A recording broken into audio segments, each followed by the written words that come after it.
सरकार salted popcorn पर 5%, packet वाले पॉपकॉर्न पर 12% और कैरमलाइज्ड पॉपकॉर्न पर 18% टैक्स लगा रही है, ये कहकर कि टैक्स के मामलों को बारीकी से देखने की ज़रूरत है। चलिए ठीक है, हम ये मानते हैं कि सरकार बिना टैक्स के देश नहीं चला सकती और सरकार को देश चलाने के लिए टैक्स की ज़रूरत है, लेकिन टैक्स के बदले लोगों को सुविधाएं भी तो मिलनी चाहिए। एक आदमी ज़िंदगी भर कितने ही तरीके के टैक्स भरता है। Income tax, professional tax, GST, capital gains tax, TDS, excise duty, road tax, property tax, stamp duty, registration charges, toll taxes, insurance taxes, health and educational cess और ना जाने क्या क्या। पर इन सब के बदले हमें मिलता क्या है?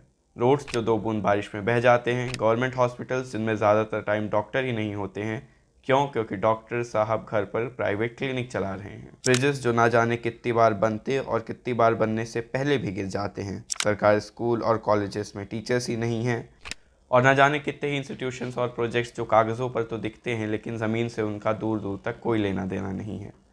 क्यों? क्योंकि जो पैसा काम के लिए आया था वो सरकार के नेता, मंत्री और अधिकारी मिल बांट कर खा गए। और इन सब के बाद अगर आप पॉपकॉर्न के फ्लेवर्स देखकर टैक्स बढ़ाएंगे तो जनता तो नाराज़ होगी।